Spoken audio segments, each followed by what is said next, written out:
Le grand format de ce samedi nécessitera sans doute d'éloigner les jeunes téléspectateurs de l'écran. Nous allons nous intéresser à une pratique souvent taboue, l'échangisme. En France, on estime que plusieurs centaines de milliers de personnes s'y adonnent dans des clubs spécialisés que l'on ne trouve plus seulement à Paris. Il en existe 2 en Picardie. C'est une enquête de Mathieu Guiraud et Bruno Pilet. Début de soirée presque ordinaire à Beauvais. Sous les stroboscopes au milieu de la piste, des chefs d'entreprise, des salariés et des fonctionnaires de tous les âges, des couples libertins bien décidés à fêter à leur manière la Saint-Valentin. Ce soir, sans tabou ni jugement, des hommes et des femmes vont échanger leurs partenaires. Une pratique devenue familière pour Coralie et Bertrand, des habitués de l'établissement, en couple depuis 4 ans. De la fierté de se dire ma femme plaît aux autres hommes, c'est ma femme, elle est à moi. Il y a aussi ce petit plaisir de l'interdit où on se dit que ce n'est pas de la bonne morale. Moi je suis exhibitionniste, j'aime bien me dévoiler, me dénuder. Donc là au moins en venant dans un club libertin, je suis libre de mes mouvements. Si j'ai envie de danser très sexy, je peux danser très sexy sans pour autant attirer une dizaine de garçons. On sait ce qu'on tolère, ce qu'on ne tolère pas. On sait ce qu'on a le droit, ce qu'on n'a pas le droit de faire. Et tant que les limites sont respectées, automatiquement tout va bien.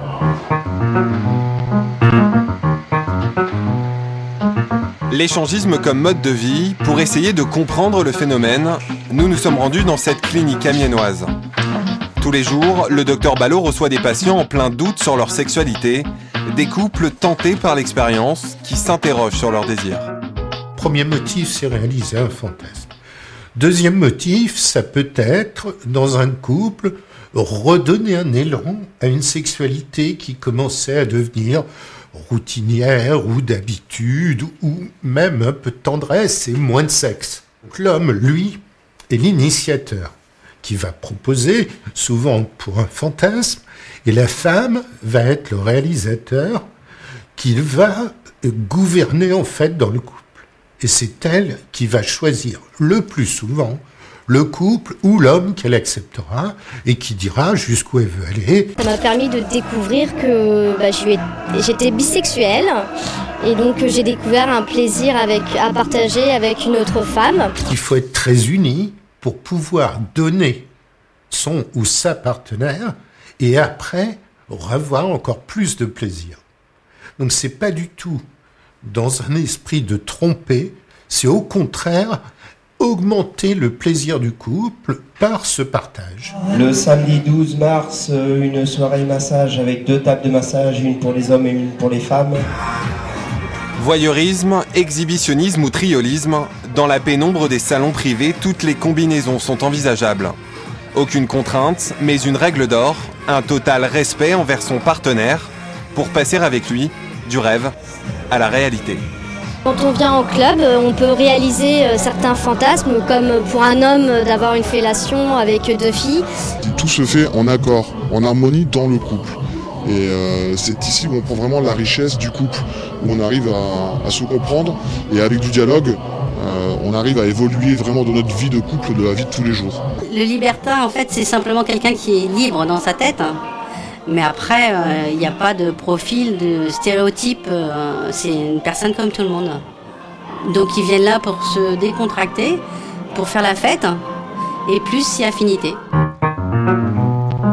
Et pour créer des affinités aujourd'hui, fini les petites annonces, Internet est passé par là. Ces bureaux parisiens abritent l'éditeur du plus grand site de rencontres échangistes de France, 190 000 visiteurs par jour, et pour 8 € tous les mois, un carnet d'adresses illimité avec accès au profil des membres, photos et vidéos. Les échangistes, une communauté avec ses codes très bien organisés, aujourd'hui évaluée à plusieurs centaines de milliers de personnes. Le pivot de notre communauté, ce sont les couples, donc un homme et une femme, qui ont, on va dire, entre 35 et 45 ans, qui sont de CSP légèrement supérieurs, qui sont des gens qui globalement profitent énormément de la vie, qui ont une appréciation de la jouissance au sens général du terme et de l'épanouissement très important. On vient ici pour s'échapper sexuellement, mais aussi pour retrouver les copains. À 17 ans, on sortait en boîte avec les copains, à 30, on sort maintenant en boîte libertine avec d'autres copains. Ils veulent avant tout rencontrer des gens. dans un premier but, c'est de se faire des amis et d'avoir une relation sociale la plus épanouie, la plus large possible. Donc ça passe par, évidemment, un dialogue, si possible s'apprécier, prendre un verre ensemble, aller au restaurant, faire des sorties, aller en vacances ensemble. Ça, c'est la petite carte des consommations qui est à présenter au bar et à rendre à la sortie. Et je vais vous demander 70 €, s'il vous plaît. Bien sûr, madame. L'échangisme comme antidote à la monotonie sexuelle, pas si sûr pour autant. Les libertins sont formels, certains couples ne résistent pas à l'expérience et peuvent très vite déchanter. La première fois qu'on y va, il ne faut pas trop essayer de passer tout de suite à l'échangisme. Il faut prendre le temps d'avancer petit à petit, quitte à commencer d'abord juste en regardant, partageant ensuite. Parce qu'en général, si un couple, les bases ne sont pas bonnes et que l'entente n'est pas bonne entre le couple et qu'ils vont directement à l'échangisme, il y a des gros risques que ça casse. Imaginez, vous voyez votre femme qui a du plaisir avec un homme qui a un plus grand sexe que vous. Plus gros, où ça dure plus longtemps, mais il y a des hommes qui pourraient ne pas le supporter. 18-19 mars, soirée infirmière. Parce qu'après, ils vont être traumatisés dans leur affectif sexuel, puisqu'ils vont se trouver qu'ils sont plus à la hauteur, s'ils voient que leur femme a eu plus de plaisir. C'est une question d'orgueil en fait. Peut-être.